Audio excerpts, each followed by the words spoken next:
back to Easy Tutorials. இந்த வீடியோல நம்ம என்ன பார்க்க போறோம்னா doubly linked listல டிஸ்ப்ளேயும் டிராவர்ஸும் எப்படி பண்றதுன்னு பார்க்கலாம்.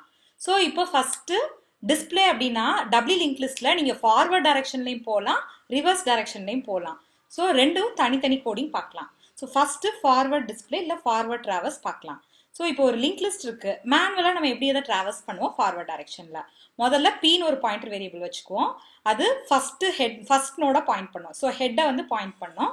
அடுத்தது அகைன் அண்ட் அகைன் ஒரே வேலையை தான் பண்ணுவோம். என்ன பண்ணுவோம்? p யோட இன்ஃபர்மேஷன் பார்ட்டா பிரிண்ட் பண்ணுவோம். அடுத்தது p ய அடுத்த நோடுக்கு மூவ் பண்ணுவோம். சோ அடுத்த நோடோட அட்ரஸ் நம்மகிட்ட எங்க இருக்கும்? p யோட நெக்ஸ்ட்லயே இருக்கும். அப்ப p = p of next அப்படின்னு போட்டீங்க அப்படின்னா p அடுத்த நோடுக்கு போயிடும். அகைன் நீங்க அந்த இன்ஃபர்மேஷன் பார்ட்டை பிரிண்ட் பண்ணுவீங்க. திருப்பி p ய நெக்ஸ்ட் நோடுக்கு மூவ் பண்ணுவீங்க. சோ அகைன் அண்ட் அகைன் நீங்க பண்றீங்க அப்படின்னா லூப் யூஸ் பண்ணணும். இந்த அகைன் அண்ட் அகைன் பண்றதை எப்போ ஸ்டாப் பண்ணுவீங்க? ஒரு கண்டிஷன் பேஸ் பண்ணி. என்ன கண்டிஷன்?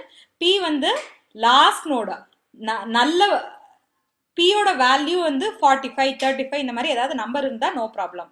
சோ அது நெக்ஸ்ட் இதுக்கு அடுத்தது நோடு, இதுதான் லாஸ்ட் நோடு. இதுக்கு அடுத்து எங்க போகும்? நல்லுக்கு போகும். அப்ப p நல்லா இருந்துச்சுன்னா நீங்க ஸ்டாப் பண்ணிடுவீங்க. p நல்லா ஈக்குவலா இல்ல அப்படின்னா நீங்க அகைன் அண்ட் அகைன் இதை பண்ணுவீங்க. அப்ப while p is not equal to null தான் நீங்க செய்யறதுக்கான condition. p is equal to nullங்கிறது நீங்க ஸ்டாப் பண்றதுக்கான கண்டிஷன். சோ இதுக்குள்ள கோட் பார்க்கலாம். ஃபர்ஸ்ட் p ன்னு ஒரு பாயிண்டர் எடுக்கிறோம். அத ஹெட்டுக்கு இனிஷியலைஸ் பண்றோம். அப்ப p is equal to head.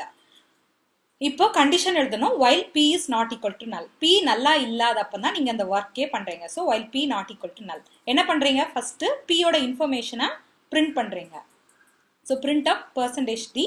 ஒரு அழகுக்காக பிரிண்ட் பண்ணல அழகா இருக்கணும், டபுள் லிங்க் லிஸ்ட் மீன் பண்றதுக்காக இந்த சிம்பிளை நான் போட்டிருக்கிறேன். நீங்க ஸ்பேஸோ வெறும் டாட்ஸோ இல்ல டேஷோ எது வேணா நீங்க போட்டுக்கலாம். இல்ல வெறும் ஸ்பேஸ் மட்டும் போட்டா கூட போதும். சோ print of %d ஏதாவது ஸ்பேஸோ சிம்பிளோ வச்சுட்டு p arrow info. So p arrow infoனா p யோட இன்ஃபர்மேஷன் பார்ட்டை மட்டும் உங்களுக்கு பிரிண்ட் பண்ணும். ஸோ p யை நெக்ஸ்ட்டுக்கு மூவ் பண்ணணும்னா p யோட நெக்ஸ்ட்ல தான் அட்ரஸ் இருக்கு. So p is equal to p of nextன்னு போட்டீங்கன்னா நெக்ஸ்ட் இதுக்கு மூவ் ஆயிரும். ஸோ இதுதான் வந்து ஃபார்வர்ட் டிஸ்பிளே. இப்போ ரிவர்ஸ் டிஸ்பிளே பார்க்கலாம். ஸோ ரிவர்ஸ் டிஸ்பிளேனா எடுத்தோடனே p லாஸ்ட் நோடுக்கு போகணும். ஸோ 25 35 45ங்கிறது ஃபார்வர்ட் டிஸ்பிளே. ரிவர்ஸ்னா 45 35 25. அப்போ p எங்க போகணும்? லாஸ்ட் நோடுக்கு போகணும். லாஸ்ட் நோடு எப்படி கண்டுபிடிப்பீங்க? p யோட நெக்ஸ்ட் பார்ட் வந்து நல்லா இருக்கணும். ஸோ இதுக்கும் அடுத்து போச்சுன்னா நீங்க நிறுத்திடணும். இது வரைக்கும் நீங்க p யை மூவ் பண்ணிட்டே இருக்கணும். So first p is equal to head. as usual p யை ஃபர்ஸ்ட் ஸ்டார்டிங் நோடுக்கு நம்ம வச்சுக்கிறோம். p is equal to head. while p not equal to null, again and again you are moving p. நீங்க திருப்பி p யை move பண்ணி last நோடுக்கு கொண்டு போறீங்க. ஸோ p யை வந்து ஒரே ஜம்ப்ல இங்க இருந்து இங்க மூவ் பண்ண முடியாது. ஏன்னா நம்ம கிட்டக்க அடுத்த நோடோட அட்ரஸ் மட்டும் தான் இருக்கு. So p is equal to p of next. இதை திரும்ப பண்றோம். எப்போ p null ஆகிற வரைக்கும், p லாஸ்ட் நோட ரீச் பண்ற வரைக்கும். So while p not equal to null, p is equal to p of next. அப்ப p உங்களுக்கு இங்க இருந்து லாஸ்ட் நோடுக்கு மூவ் ஆயிடுச்சு. ஸோ அடுத்த டாஸ்க் என்னது? p யோட இன்ஃபர்மேஷனை பிரிண்ட் பண்ணணும். முந்தின நோடுக்கு போகணும். ஸோ முந்தின நோடு போகணும்னா p is equal to p of previously போட்டா போதும். அப்ப print of %d ஏதாவது சிம்பிள் போடனா போட்டுட்டு p of info அப்படின்னா p யோட இன்ஃபர்மேஷன் பிரிண்ட் ஆயிரும். p is equal to p of previous. அப்ப நீங்க பண்ணீங்கன்னா p முந்தின நோடுக்கு போயிடும். ஸோ இதையும் நீங்க என்ன பண்ணணும்? அகைன் அண்ட் அகைன் பண்ணணும். எப்போ?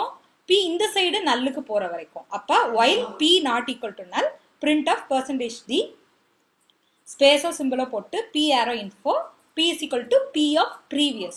ஸோ இதுதான் ரிவர்ஸ் பண்றதுக்கு. அப்ப ரிவர்ஸ் பண்றதுக்கு ஃபர்ஸ்ட் p யை ஹெட்டுக்கு வச்சுட்டு p யை லாஸ்ட் நோடுக்கு கொண்டு போகணும். அதுக்கு இந்த லூப் பண்ணி p is equal to p of next போட்டு லாஸ்ட் நோடு கொண்டு போயாச்சு. இப்போ இங்க இருந்து பிரிண்ட் பண்ணிட்டு p யை ப்ரீவியஸ் நோடுக்கு மூவ் பண்ணணும். இதையும் நீங்க ஐட்ரேட்டிவா பண்ணணும். ஸோ இதுதான் ரிவர்ஸ் டிஸ்பிளே இல்லைன்னா ரிவர்ஸ் டிராவர்ஸா. Stay tuned to easy tutorials. இன்னும் மற்ற டபுள் லிங்க் லிஸ்ட் எடிட்டியை பார்க்கலாம். Please like, share and subscribe. Thank you.